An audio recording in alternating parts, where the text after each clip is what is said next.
Good evening, everyone. Thank you for allowing me to be here, first of all, Paul. I certainly appreciate that. I have four things that I want to talk to you about: people, police, politics, and civic engagement. I'll try and be very brief. I want to talk about the people piece first. First of all, when they were playing the music, you could immediately tell it came from our ancestors. There was no way around that. I want to also publicly acknowledge everybody here from Haiti, that if it had not been for you, I would not be here today. I appreciate the fact that when the revolution started, it started in Haiti. And they haven't been treating you right since. It's amazing to me how everybody else can come to this country, but when you come, they don't want you here. I don't want to get in a lot of that, but I want to talk about people. So from our ancestors all the way to America, Africans were coming to America long before the Europeans showed up. With that said, and then ultimately, as a result of that happening, and they have whitewashed our theology, they have whitewashed our culture, they have whitewashed our history, they have whitewashed a lot of things. And we have to face the fact. But now we have an opportunity when we start talking about people, how we need to come together.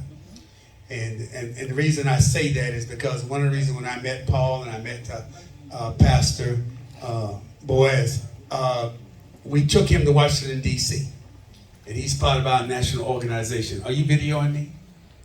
Because I want to make sure you get me. Got it. So when we had that conversation, we took him to Washington, D.C., and he became part of our national organization, People for the American Way. People for the American Way is a national organization who have been empowering young people for civic engagements, for politics, for everything you can think of: voter registration, voter participation, voter education, voter motivation, and to get people to the polls. All politics is local. So go from people to politics. All politics is local. So the truth of the matter is that we all have got to come together for the purpose of voting for what we want. We are dealing with an apartheid city council right now. Let me tell you why I say that. You need to understand that Jacksonville is now minority majority. We are the majority of the people in this community by at least 1.5%. And they do not want Haitians to get together with you. They do not want people from Panama to get together. They do not want people from the Caribbean to get together. They do not want people from Central America to get together. They do not want people from South America to get together because they know it's a tsunami. So now I say that to say, no matter how long it takes, what do we have to do? We have to change the society that we're dealing with here in Jacksonville, Florida. And the only way you're going to change that, you got to go to the polls and vote. Exactly. And if you don't go to the polls and vote, it's not going to happen. And then we have to organize and empower young people to do what we're talking about. She was talking about the programs that they have at JSO. I appreciate that. And it has brought about a change for a lot of other people. But we need to be raising our own children. We need to have our own sporting events. We need to have our own community centers. So here's how you do that. First of all, you got to hold the mayor accountable. That's right. Because she has said that she wants to open all the community centers back up. We have been advocating for that ever since she's been. So that's coming. But you got to hold her accountable for that. If we open the community centers back up, then and they fund them and put people in there, we can get more people out of the street. We can get more people out of crime, because here's what happened when we did the interview with the young people out there in the street. Because I used to be part of the gang task force for a minute. They said, when we asked them, why are you doing what you're doing? They said, we're doing what we're doing because we have no place to go when we get out of school. That's right. So everybody knows that at 3 o'clock to 6 o'clock in the evening and afternoon, kids are going to get in trouble. They don't have some place to go. Exactly. So then open the community center. So it seems to be an intentional process. All right, so that's people. We have to connect based on our culture. We have to connect and we have to educate each other. We have to have more and more of these events to educate, because the truth of the matter, most of the people down in the neighborhood don't know anything about Haitians. And then in some cases, most Haitians don't know anything about people down in the neighborhood. Or if you go to the north side of town or the south side of town, we just don't know that we are connected. Exactly. We're probably related to one another and don't know it. Because that's how deep our blood runs. Somebody ought to talk back to me if you can. I ain't going to preach with you. All right, so people, we are connected. Police department. In 1972, I left Jacksonville. I was working for the FBI. Period.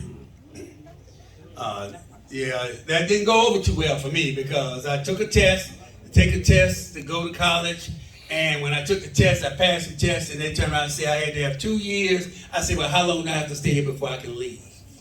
So I resigned from the FBI, and I went in the military. I retired from the military 20 years later in 1993. So I've been retired 30 years already. Now, why did I bring that up about the police?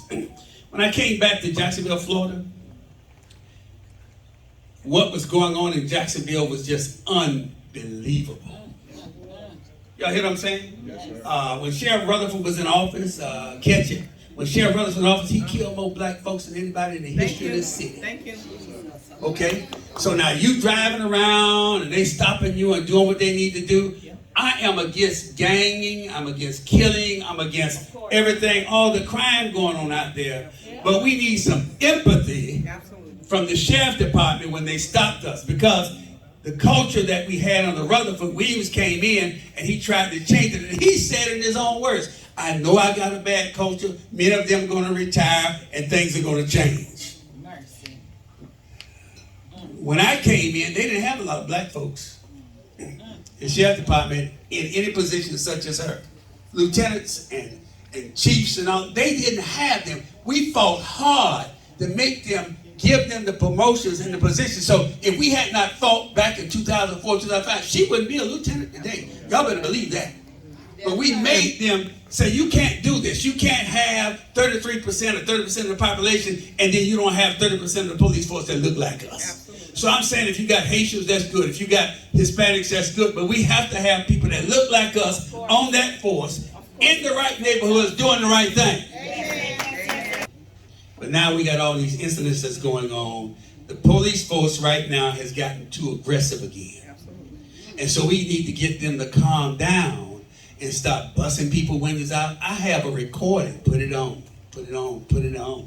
I have a recording of a young man that they came to his car, bust his window out. I saw it. He was down on the ground, and then they made him crawl. Say, crawl to me. What kind? That's not service. Nonsense, yes. That's foolishness. Yep. But here's the problem. It'll happen to all of us. Absolutely. I don't care who you're from or where you're from. All right, now, got that over with the police. But we got to figure out how to work with the police department in order to change these problems that we got. You know, and we can't do that unless we all come together, regardless of business, regardless of what we do, and say, well, how can we work together? Now, I appreciate the fact, I didn't know she was a part of Child Project Community Services, the community service officer. I'm be calling her because I want to work with her. I want to figure out how to work with her to stop some of this stuff that's going on, because we have more information than they know, and we can't get people to talk to them because of the way they're treating them. Y'all hear what I'm saying? Yes, sir. All right. City council. Remember I told y'all about voting? Somebody else is going to do part about voting. But since we are the majority now, if we register to vote, we can change this entire city. Yes, sir. We need to. The entire city. And that's those people that are in these at-large seats. Absolutely. You know, so we got to figure out how we can come together and work economically, work politically, work socially, work however we need to work together. We need to be able to do that. And lastly, civic engagement. We've registered somewhere in the neighborhood of about 300,000 people across the state of Florida to vote. Right now in Duval County, the reason Duval County is purple is because of what we were doing. Some things slipped by us, but now we've got that grip on that. So I close with this. I have a nonprofit that's been in business since 2000. I'm looking for organizations like you, your business organizations, to partner with us and for us to help find money to do what you're doing.